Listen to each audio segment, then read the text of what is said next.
Notre parole d'aujourd'hui se trouve dans l'évangile écrit par Matthieu, chapitre 28. Nous allons lire à partir du verset 16. Matthieu 28, verset 16. Soleil levant, ciel couchant, plus un Matthieu, c'est le premier ombre livre du Nouveau Testament, vers sa fin. Comment te remercier? Je tressaille déjà. Les 11 disciples allèrent en Galilée, sur la montagne que Jésus leur avait désignée. Quand ils le virent, ils l'adorèrent, mais quelques-uns eurent des doutes. Jésus s'étant approché, leur parla ainsi. Tout pouvoir m'a été donné dans le ciel et sur la terre. Allez, faites de toutes les nations des disciples, les baptisant au nom du Père, du Fils et du Saint-Esprit, et enseignez-leur à observer tout ce que je vous ai prescrit. Et voici, je suis avec vous tous les jours jusqu'à la fin. Et voici, je suis avec vous tous les jours jusqu'à la fin du monde. Amen. Je tressaille. Nous te rendons grâce, nous te glorifions, notre Dieu, toi qui es avec nous.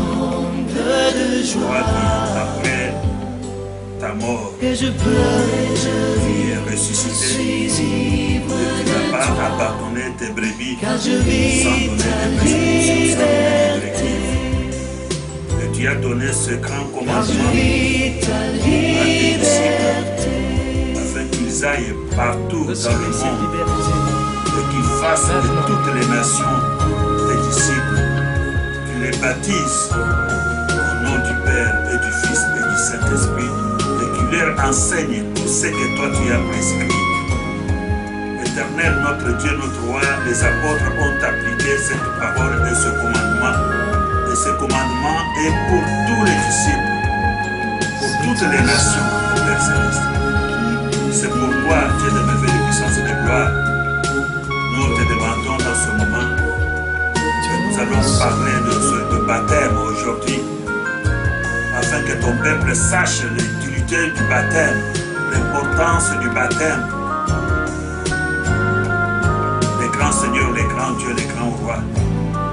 C'est à cause de cette prédication que l'ennemi n'a pas voulu que d'autres enfants puissent venir écouter ce message. Mais il se trompe. Parce que la parole de Dieu n'efface pas. Et ce message que tu as envoyé, cette parole qui est sortie de toi, Seigneur, Satan fera de tout, par tout le moyen pour pouvoir l'empêcher. Mais cette parole sera écoutée, sera entendue jusqu'aux confins de la terre. Tous les enfants, Seigneur, l'entendront. Il y a des gens qui se réunissent dans des assemblées, comme des gens qui vont jouer et après revenir à la maison. Mais ça, ce n'est pas un jeu, mais c'est un engagement, c'est un contrat, c'est une alliance que des chrétiens font avec leur Seigneur.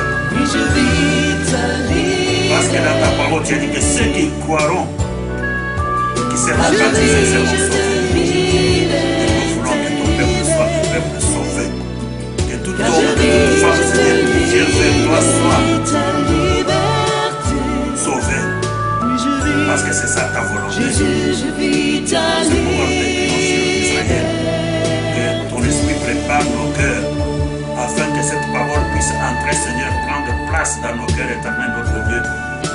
Et que cette parole porte des fruits, et des fruits qui demeurent, afin que ton peuple, Seigneur, soit sauvé, comme toi tu l'as dit, dans le nom de notre Seigneur Jésus-Christ. Nous t'avons ainsi prié. Amen. Les paroles que nous venons de lire, ce sont les paroles de Jésus-Christ. Ces paroles, le Seigneur les a prononcées après sa résurrection. Il était sur le temps, sur le moment, il était sur le point de pouvoir rentrer dans le ciel, aller récupérer le trône qu'il avait laissé, d'aller faire son rapport au Dieu le Père, celui qu'il avait envoyé. Mais il n'avait pas voulu laisser ses enfants, il n'a pas voulu laisser ses brebis dans l'ignorance. Il fallait que les disciples, que les apôtres sachent et connaissent la mission qui leur a été confiée. Parce que si toi tu ne connais pas la mission, si toi tu ne connais pas ton travail, qu'est-ce que tu peux faire? Nous voyons même dans des entreprises, pour embaucher quelqu'un, il faut que quelqu'un ait une qualification, que quelqu'un connaisse le travail pour lequel il va être employé, il va être engagé. Et si tu ne connais pas le travail pour lequel tu es engagé, qu'est-ce que tu vas faire? Et celui qui t'engage, il fera vraiment une grande perte, parce qu'il ne va pas obtenir ce qu'il a besoin. C'est pourquoi les gens se donnent toute la peine de pouvoir étudier, de pouvoir vivre des formations.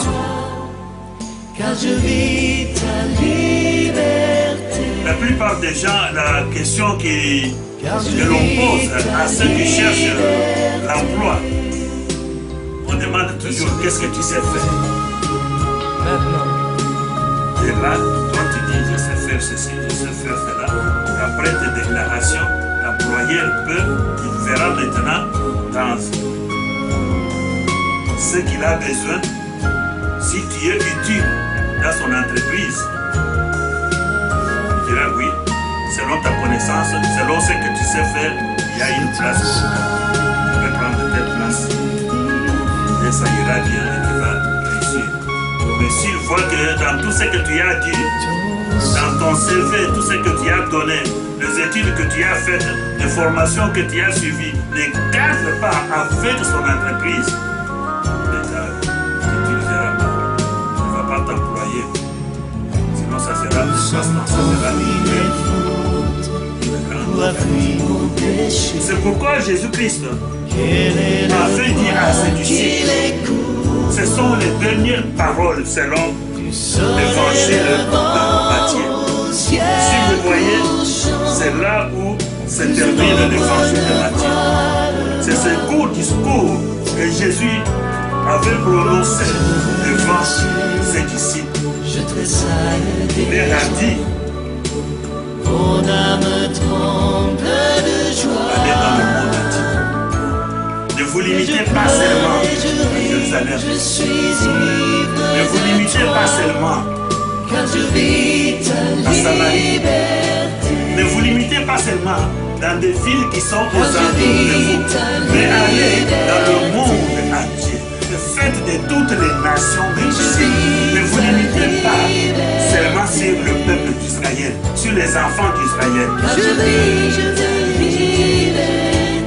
C'était là une ouverture que Jésus avait faite. C'est que toute la religion juive n'acceptait pas. Mais les disciples n'avaient pas compris. Et quand ils sont restés, ils ne prêchaient, ils ne parlaient qu'au peuple juif, qu'aux enfants d'Israël. Il fallait que le Seigneur fasse quelque chose. Que le Seigneur élève quelqu'un d'autre. Que le Seigneur prenne quelqu'un d'autre qui a une autre doctrine. Quelqu'un qui n'est pas limité seulement au peuple juif. Mais quelqu'un qui doit maintenant être un homme ouvert, qui doit contacter toutes les nations, qui doit ramener le peuple de Dieu. Parce que Dieu a son peuple dans toutes les nations. Il a ces gens partout. Et il fallait que ces gens-là viennent vers lui. Dieu avait donné même des révélations, beaucoup de révélations, même à Pierre, qu'il avait choisi comme Pierre l'avait dit, nourris mes brebis. Un jour, Jésus-Christ avait donné une révélation, un rêve à Pierre pour qu'il puisse savoir, qu'il ne puisse pas considérer d'autres nations comme des choses inutiles. Et je pleure, comme des choses que Dieu n'aime pas. ivre de toi, Il lui a donné car je vis une vision sur une nappe. liberté. Il y avait toutes les Car bêtes je vis ta que la Bible liberté. considère comme des bêtes Où sont enfuis que le chrétien ne pouvait même, que le juif ne pouvait même pas toucher. quel est Si tu touches à ces bêtes-là, tu es maudit. Ne parlons même pas de manger. soleil levant, Ils étaient considérés comme des souillures. plus une ombre C'est pourquoi de Jésus lui a dit, n'appelle pas ce que Dieu a béni comment te souillures. Ce que le Seigneur a agréé, n'appelez pas cela souillure. Mais Dieu ne voulait pas parler à Pierre des animaux, mais il voulait parler des gens. Parce que tout de suite là, quand Simon s'est réveillé, il y a des gens qui étaient à sa porte, qui frappaient, qui cherchaient. Nous voulons voir Simon qui est. Nous voulons voir cet apôtre, celui qui avait marché avec Jésus.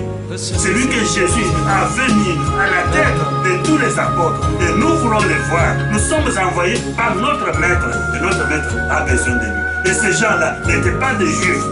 C'était des gens d'autres nations. Tout cela, ce discours, c'est pour que vous puissiez connaître, comprendre l'importance du baptême. C'est ton sang. Revenons maintenant à notre mouton. Parlant du baptême, le baptême n'était pas pratiqué en Israël dans l'Ancien Testament. Le seul homme qui est venu avec cette doctrine de baptême, de baptiser les gens, c'est Jean-Baptiste. C'était une nouvelle doctrine. Dans l'Ancien Testament, le peuple juif connaissait tout simplement la circoncision. C'est la circoncision que Dieu avait confiée à Abraham. C'est la circoncision qui était comme un signe dans le corps des enfants d'Abraham, qui était comme un signe qui montrait que ça c'est le peuple de Dieu, qui faisait la distinction entre d'autres peuples et le peuple qui est sorti d'Abraham. C'était la circoncision. Il n'y avait pas de baptême. C'est pourquoi Moïse, quand il voulait quitter là où il s'était réfugié, là où Dieu s'était révélé à lui, il s'était marié là-bas, il avait des enfants là-bas. Et quand il voulait maintenant rentrer pour aller servir son Dieu, il avait oublié que ses enfants étaient des Hébreux, des enfants d'Abraham. Il fallait que ses fils soient circoncis. Et sur la chemin, il avait oublié que sa femme, la femme d'un prêtre,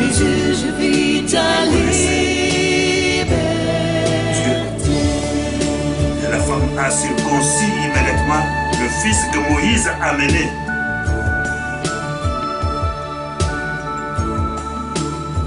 Et Dieu a vu le sang, il a pardonné à Moïse, il a gardé sa vie. Le baptême. Il y a beaucoup de gens qui négligent cette histoire de baptême. Il y a beaucoup d'assemblées même qui trouvent que baptiser quelqu'un, ça n'a pas d'importance, qui sont devenus très spirituels que Jésus lui-même. Mais nous voyons que le baptême, Jésus-Christ lui-même a été baptisé par Jean-Baptiste. Jean était prophète. Quand il a vu Jésus venir à lui, il a dit, mais qu'est-ce que tu viens faire ici? Mais c'est moi qui dois venir vers toi. Et c'est toi qui peux me baptiser. Mais moi, je ne peux pas te baptiser. Mais Jésus a dit, non, Jean. Laisse faire. Baptise-moi. Comme tu baptises tous les autres gens qui viennent vers toi. C'est que Jésus avait vu que le baptême avait une importance. C'est pourquoi, même dans une causerie, avec un grand homme, un docteur en théologie, un grand chef des Juifs, cet homme que la Bible appelle Nicodème, il était venu de nuit vers Jésus pour parler avec lui, pour savoir qu'est-ce qu'il faut faire, qu'est-ce qu'il y a au juste. Pour être sauvé, qu'est-ce qu'il faut? Jésus a parlé avec cet homme. Il lui a montré que, si vous voulez voir ces écritures, vous voyez dans l'évangile de Jean, chapitre 3, verset 4 jusqu'au verset 6. Il y a cette causerie entre un docteur de théologie et Jésus-Christ. Si tu ne nais pas de nouveau, mais l'homme n'avait pas compris, naître de nouveau, c'est quoi, je dis? Naître de nouveau, qu'est-ce que je dois faire? Je suis déjà vieux, je suis déjà un grand homme. Je dois rentrer encore dans le sein de ma mère afin de renaître ou quoi? Qu'est-ce que tu veux dire au juste? Non. Si tu n'es pas né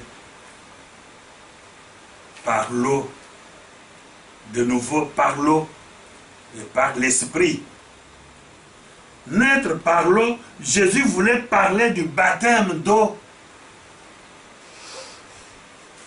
Le baptême, c'est un signe d'alliance entre l'homme et Dieu. Comme dans le peuple d'Israël avait ce signe de circoncision qui était dans leur chair, qui le distinguait d'autres nations. Donc le baptême, c'est un engagement que quelqu'un prend, lui, avec Jésus. Disons que le baptême, c'est sous forme d'un contrat que le chrétien signe avec Jésus.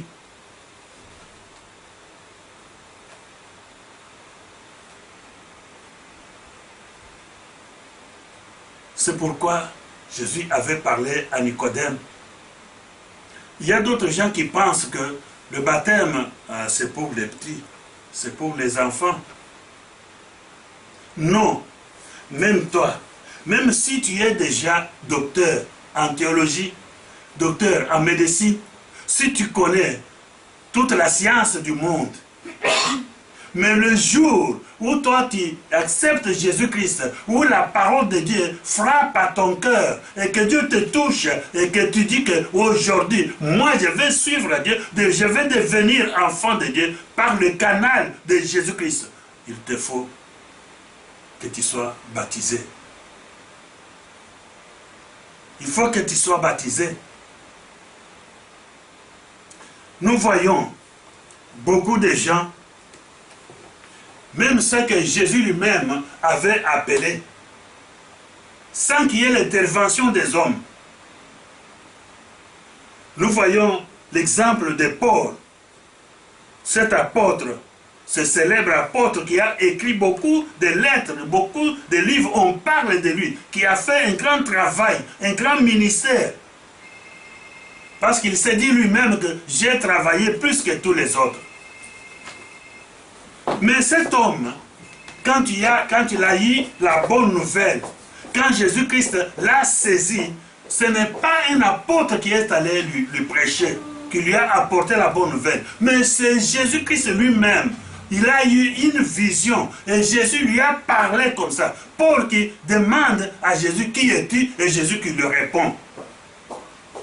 Je suis Jésus, celui que tu maltraites là. Il a entendu la voix de Dieu, il a parlé avec Dieu, mais cela n'était pas suffisant.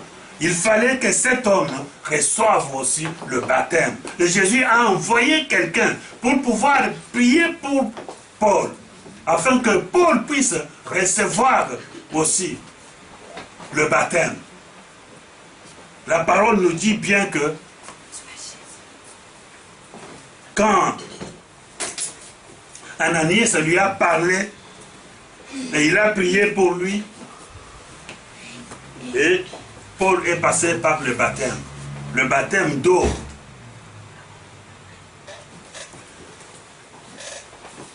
On ne pouvait pas dire que voilà, parce que il a parlé avec Jésus, il a vu Jésus, il a conversé avec lui, il a eu des visions. Donc c'est fini et le baptême est devenu inutile. Non, il fallait qu'il reçoive le baptême. Le baptême, c'est un engagement. Le baptême a une signification. Le jour qu'on te plonge dans l'eau, ça signifie que tu meurs avec le Christ. Et quand tu remontes, tu ressuscites avec le Christ. Ça signifie que toi, tu renonces à la vie mondaine. Tu renonces au péché et tu embrasses maintenant la vie de Jésus-Christ. Et tu te montres, tu prends ton engagement devant les gens. Quand Jean-Baptiste faisait baptiser les gens, ce n'était pas dans le secret. Et les gens allaient dans le désert. Et c'était au vu et au su de tout le monde que ces gens, ces hommes et ces femmes allaient se faire baptiser. Et c'est par le baptême là que Jean est parvenu même à connaître que c'est Jésus-Christ qui est le Messie d'Israël. S'il n'avait pas de baptême, qui autre pouvait rendre témoignage? Sinon le témoignage de Jésus allait être son témoignage à lui seul. C'est lui seul qui allait témoigner. Mais il fallait qu'il y ait aussi le témoignage d'une autre personne. Le témoignage de Jean-Baptiste. Parce qu'au moment où Jésus est allé pour recevoir son baptême, il y a des choses qui se sont passées ce jour-là. Que Jean, en tant que prophète, avait entendu, avait vu, et il a témoigné, il a déclaré. Même après le baptême de Jésus, Jésus est allé aussi continuer avec le système du baptême. Tous les gens qui allaient vers lui, ceux qui acceptaient de devenir ses disciples, ils ne suivaient pas comme ça, non, il fallait qu'ils prennent un engagement. À tel point que des gens qui voyaient cela, des disciples de gens qui voyaient cela, ils sont allés lui dire que l'homme que tu as baptisé ici, là-bas, lui aussi, il baptise. Des gens vont vers lui, plus que des gens qui viennent ici. Nous avons vu même d'autres gens qui venaient ici avant, mais qui sont maintenant allés vers lui. Jean a confirmé, a dit qu'il faut qu'il monte et que moi je descende. Et que moi, je ne suis même pas digne de délier les lacets de ses chaussures. Donc il a confirmé que c'est lui le Messie. Si moi je suis venu pour baptiser, c'est pour montrer à Israël Jésus-Christ, pour montrer à Israël le Messie qui était attendu. Ce n'est pas le baptême. Donc, nous, les chrétiens d'aujourd'hui, nous n'avons pas à négliger le baptême. Il y a des gens qui sont dans des églises des années et des années où on ne parle plus du baptême. Donc ils croient que c'est fini. Chantons, louons, mangeons, vivons, dispersons-nous. Et l'autre fois, on vient, on chante, on danse, on se disperse. Il n'y a aucun engagement qui est pris. Il n'y a aucune alliance qui est signée avec votre Seigneur. Vous serez semblable à des groupes qui viennent, qui assistent au miracle, qui mangent et qui rentrent. Et c'est fini. Il n'y a pas autre chose. Et c'est ce même groupe-là qui avait mangé, qui avait assisté aux multiplications de pain, qui avait assisté au miracle. Et ce jour-là, c'est le même groupe qui avait signé, qui avait voté pour que le Christ soit crucifié. Parce que c'est un groupe, ce sont des gens qui n'avaient pas d'engagement, qui n'avaient pas de contrat avec Jésus. Ils ne se considéraient pas comme des disciples de Jésus. Pour devenir chrétien, pour être appelé chrétien, il faut que tu sois baptisé, il faut que tu suives la parole du maître. Parce que lui-même avait dit, pourquoi vous m'appelez maître, vous faites bien parce que je le suis, mais pourquoi vous ne faites pas ce que je vous dis? Ce qu'il nous dit maintenant, c'est de tous ceux qui croiront qui seront baptisés. Est-ce que tu y as cru? Si tu y as cru, il faut que tu sois baptisé. Ou bien c'est le baptême, tu as honte d'être baptisé. Peut-être tu penses que tu es plus âgé maintenant. Tu ne peux pas être baptisé avec des enfants. Mais je vous dis que la circoncision, même Adam, le premier homme que Dieu avait créé sur la terre, Adam n'était pas circoncis. Même Noé, cet homme qui avait trouvé la faveur de Dieu, Dieu avait éliminé toutes les autres personnes. Il avait conservé seulement Noé avec sa maison. Mais Noé et tous ses enfants-là n'étaient pas circoncis. Même le père d'Abraham, avec tous les frères d'Abraham, n'était pas circoncis. La circoncision a commencé avec Abraham pour la toute première fois. Mais quand on a circoncis Abraham, on l'a circoncis le même jour avec ses serviteurs, le même jour avec ses esclaves, le même jour, s'il vous plaît, avec son fils Ismaël, avec son enfant. Il n'a pas dit que parce que moi je suis le père, on ne peut pas me circoncire le même jour avec mon enfant. Mais parce que c'était le commandement de Dieu. C'était la parole de Dieu. Et lui, il était un homme de foi, un homme de croyance. Et il a cru en Dieu, il a accepté la parole de Dieu et il devait exécuter la parole de Dieu. Quand Jésus parle à Nicodème, il ne lui a pas dit que parce que toi tu es docteur de la loi, tu n'as pas besoin d'eau. Non, il faut que tu naisses de nouveau. Il faut que tu passes par le baptême. Il y a des gens dans la Bible ici. Nous avons parlé du baptême de Jésus, nous avons parlé du baptême de Paul, et il y a aussi un certain Corneille. Nous avons aussi parlé en moitié. Cet homme, il priait dans sa maison. Cet homme, il avait adhéré à la religion juive. Cet homme avait eu des visions dans sa maison. Dieu lui avait parlé dans sa maison. Cet homme avait vu visiblement, physiquement, des anges dans sa maison. Et il a parlé avec des anges. Mais il fallait qu'il aille vers Pierre. Il fallait qu'il aille vers les apôtres à qui Jésus avait donné le pouvoir de baptiser. Tout d'abord, il a dit, tout pouvoir m'a été donné dans le ciel et sur la terre. Allez, ce qui donnait le pouvoir aux disciples, aux apôtres d'aller baptiser. Quand Pierre est allé dans la maison de cet homme, quand Pierre a commencé maintenant à parler devant l'assemblée, devant des gens qui s'étaient réunis dans la maison de Corneille, le Saint-Esprit est descendu sur tout le monde qui était là. Ils ont commencé à parler en langue. La manifestation du Saint-Esprit, la manifestation de la puissance de Dieu. Mais Pierre n'a pas dit que parce qu'ils ont déjà eu le Saint-Esprit, nous ne pouvons pas les baptiser. Il a dit, il faut qu'on les baptise. Parce que c'est le commandement de Dieu. Parce que c'est la parole de Dieu. Parce que c'est la mission que l'Église a. Il fallait que Corneille, sa femme, ses enfants, ses serviteurs, ses servantes et tous ses amis qui étaient ce jour-là dans sa maison passent par les eaux du baptême. Et ils ont été baptisés. Alléluia. Amen. Nous voyons aussi, il y a des Samaritains. Philippe, quand il est allé dans la ville des Samaritains, il annonçait la bonne nouvelle. Nous pouvons lire cela dans les Actes des Apôtres, chapitre 8, versets 12 à 13. Les Samaritains, ces gens-là, rappelez-vous que quand Jésus avait rencontré cette femme samaritaine, lui a dit que nous n'avons pas à voir avec les gens qui sont à Jérusalem. Nous avons notre Dieu ici.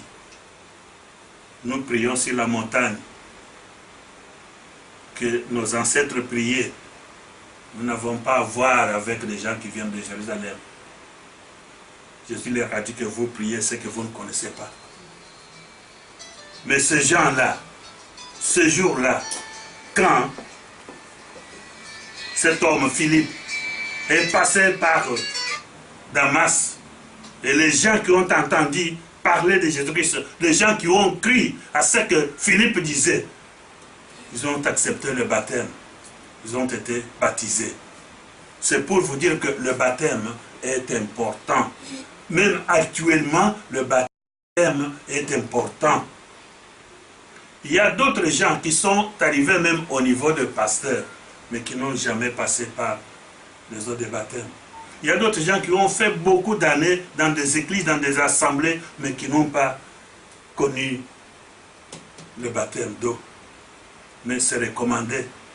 Il y en a des gens qui sont devenus très spirituels, plus spirituels que Jésus lui-même, qui disent que le baptême ne sauve pas, ce qui sauve, c'est ta foi. Mais Jésus a dit,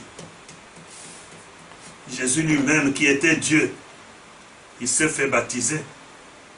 Les apôtres baptisés. Paul qui était expert, qui connaissait bien, qui avait le Saint-Esprit, qui avait vraiment une doctrine très supérieure, une vision très supérieure. Même aux apôtres qui avaient bu et qui avaient mangé avec le Seigneur pendant qu'il était vivant. Mais il baptisait les gens.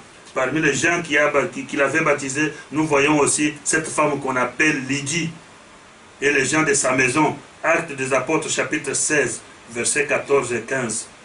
Cette femme a été baptisée avec les gens de sa maison. Il y a le baptême du geôlier. Cet homme, quand Paul et Pierre et Silas, quand Paul et Silas avaient baptisé cette femme que nous appelons Lydie, ils ont prêché l'évangile. Et tout le monde venait maintenant. Beaucoup de gens venaient vers les apôtres et beaucoup de gens recevaient le baptême.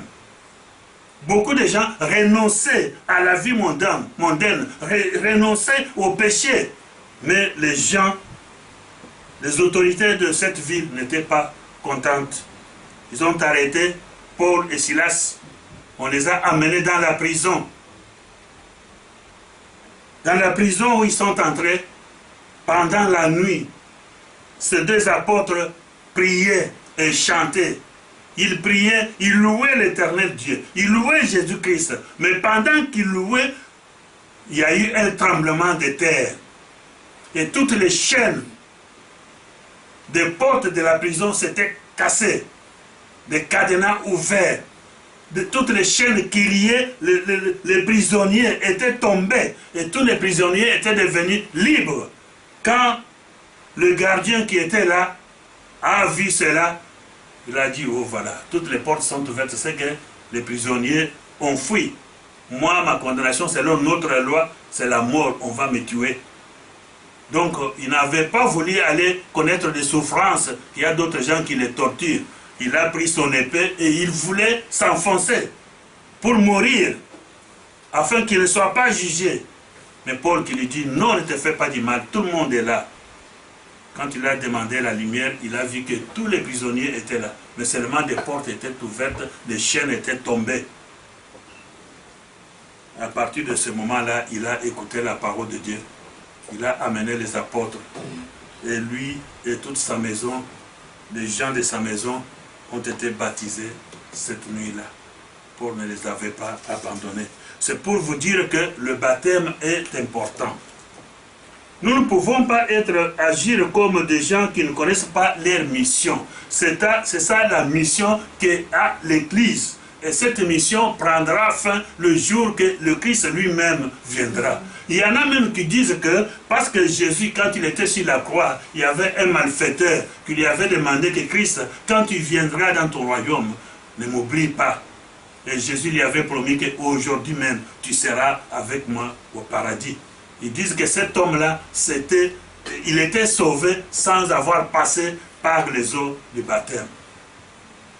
Mais c'était un cas exceptionnel. Cet homme-là était avec Jésus. Cet homme-là était mourant. Jésus lui-même aussi était mourant. Mais ce n'était pas donné à tout le monde. Mais toi, tu as encore le temps. Toi, tu n'es pas mourant. Mais tu es encore dans cette vie. Toi, il faut que tu prennes ton engagement avec Dieu. Il faut que tu fasses ta déclaration devant des hommes et devant des femmes. Que tu renonces maintenant à l'autorité de Satan. Quand le baptême, c'est défier Satan. C'est défier l'autorité des ténèbres. C'est défier la puissance des ténèbres. Pour dire que, voilà, aujourd'hui, moi, je ne t'appartiens plus et j'appartiens maintenant à Jésus-Christ. Et je suis devenu un enfant de Dieu. Et je m'engage maintenant à marcher selon la parole de Dieu, à vivre selon la parole de Dieu, à mettre en pratique ce que mon maître me demande. Parce que toute personne est esclave de celui qui domine sur lui. Et si je suis esclave de Jésus, je dois faire ce que Jésus me demande. Si je suis esclave de Dieu, je dois accomplir ce que Dieu me demande. Et ceux qui restent des esclaves de Satan, ils doivent aussi faire ce que Satan leur demande. Parce qu'ils sont sous sa puissance. Et le baptême signifie qu'aujourd'hui, moi j'ai résilié le contrat avec toi. Je résilié le mariage avec toi. Vous voyez les hommes et les femmes qui sont mariés, quand ils arrivent devant le maire ou devant le bourgmestre, là-bas, on établit l'acte de divorce. À partir de ce jour-là, à partir de ce moment-là, l'homme et la femme sont séparément libres. La femme est libre. Elle peut aller se marier avec n'importe quel autre homme qu'elle veut. Et l'homme aussi peut aller se marier avec n'importe quelle femme qu'il veut. Et l'autre partie ne peut pas aller se plaindre.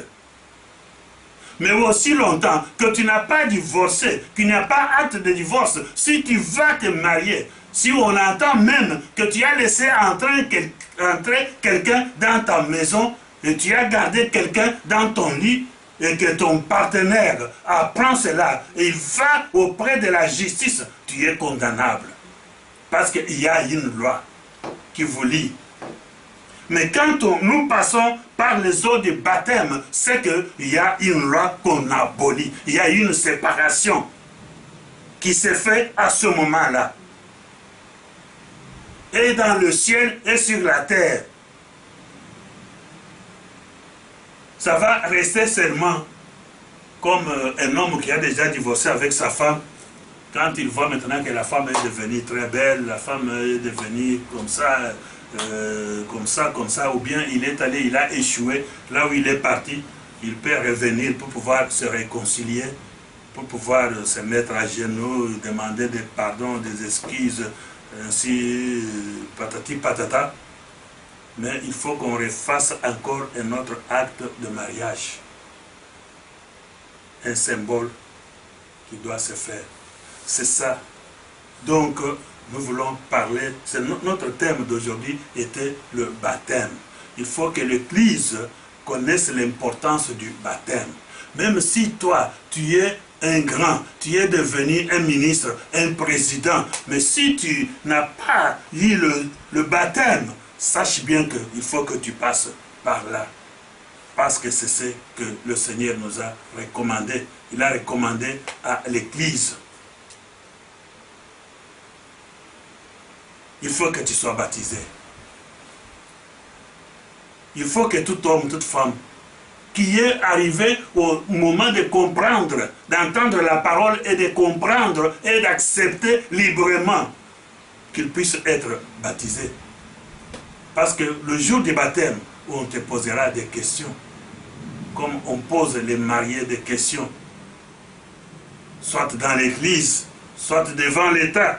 Il y a toujours des questions que l'on pose, des déclarations qu'on a besoin d'entendre de ta bouche, de ton engagement. Est-ce que tu veux prendre cet homme comme ton mari? Est-ce que tu veux prendre cette femme comme ta femme? Il y a des oui souvent, il y a rarement des non. Et souvent les noms, nous les voyons dans des films. Mais dans la réalité comme ça, on n'a jamais vu un nom dans l'église. Ou bien c'est nous-là que ça vient d'une autre personne. Donc c'est la déclaration, c'est ça l'engagement que nous avons. C'est pourquoi nous allons demander. Je crois que des assemblées, il y a des gens qui ont entendu parler de Christ, qui ont accepté pendant longtemps, dans des endroits différents, dans des pays différents. Mais si tu sais que depuis que tu as cru en Jésus-Christ, tu n'as jamais été baptisé, c'est le moment. C'est le moment que tu te présentes, que tu donnes ton nom, que nous préparions une cérémonie pour que tu puisses toi aussi recevoir le baptême. Quand Philippe avait entendu un grand fonctionnaire éthiopien qui lisait déjà la parole de Dieu, mais quand l'homme s'est approché, il lui a demandé: est-ce que tu comprends ce que tu lis? Mais comment puis-je comprendre si quelqu'un ne m'explique pas? Mais ce prophète, il parle de qui? De lui-même ou bien de quelqu'un d'autre? Et Philippe lui a expliqué qu'il parle de Jésus, que ce passage parle de Jésus, cet homme que l'on vient de tuer, et cet homme qui vient d'être ressuscité des morts. C'est de lui que l'on parle. Il faut aussi le baptême. Cet homme, nous étions avec lui, il nous a ordonné: allez dans le monde entier et faites de toutes les nations mes disciples. Baptisez-les. Baptisez-les. Donc cet homme-là était un homme compréhensif, c'était un homme intellectuel, c'était un homme qui comprenait des choses. Et lui, quand on marchait, ils sont arrivés à un endroit où il y avait une rivière. Il a dit à l'homme qui lui expliquait les Écritures: mais l'eau est là, tu me parles de baptême, qu'est-ce qui empêche que je puisse être baptisé? Et Philippe et le grand fonctionnaire, ils sont entrés dans l'eau, il a baptisé l'homme au nom de Jésus-Christ. Et l'homme est parti très joyeux. L'Éthiopien, qui n'était même pas de la race d'Israël, mais il est parti très joyeux parce qu'il a eu le baptême d'eau. C'est pourquoi nous inviterons tous les frères, toutes les sœurs, si tu n'as jamais été baptisé, si tu n'as jamais eu le baptême d'eau, que tu donnes ton nom et qu'on prenne le temps de pouvoir organiser une cérémonie de baptême. Nous aimerions que tout homme, toute femme soit baptisé dans le nom de Jésus-Christ. Ce baptême est important. Ce n'est pas pour rien que Dieu a voulu que nous puissions en parler. C'est une mission qui est confiée à l'Église. L'Église doit baptiser, doit enseigner, doit prêcher. Et maintenant, il n'y a que prêcher, il n'y a qu'enseigner, mais on veut laisser le baptême à côté. Mais que cela ne nous échappe pas. Le baptême peut être inutile chez l'homme qui le rend inutile, chez l'homme qui vient se faire baptiser et qui ne sait pas pourquoi il s'est fait baptiser. Comme des pharisiens qui étaient venus vers Jean. Jean connaissait bien les pharisiens, il connaissait leur façon de vivre, il connaissait leur doctrine, il connaissait leurs enseignements. Mais quand il venait vers lui, il a dit: mais qui vous a dit de venir pour que vous puissiez échapper à la punition qui doit venir, à la condamnation éternelle, mais porter des fruits dignes d'une repentance. Le baptême, c'est le symbole, c'est le signal de repentance, l'engagement que l'homme dit et prend de se repentir radicalement, renoncer au péché, renoncer à la vie mondaine, renoncer à la vie païenne et devenir une nouvelle créature, de devenir un nouveau peuple. Un peuple qui est un peuple de Dieu, qui est tout à fait distinctif du peuple du monde. Voilà le travail du baptême. Dans des églises, dernièrement, on ne baptise pas les enfants, c'est parce que les enfants ne comprennent pas. Les parents peuvent amener les enfants à les baptiser, mes enfants. Il y a d'autres églises qui baptisent les enfants ne savent pas, ne connaissent rien. Et quand ils grandissent maintenant, ils font n'importe quoi. Non, il faut le baptême, il faut que chacun comprenne et accepte. C'est à partir de quel âge? Il n'y a pas d'âge. Il n'y a pas d'âge. Mais l'âge où quelqu'un comprend. Cet âge.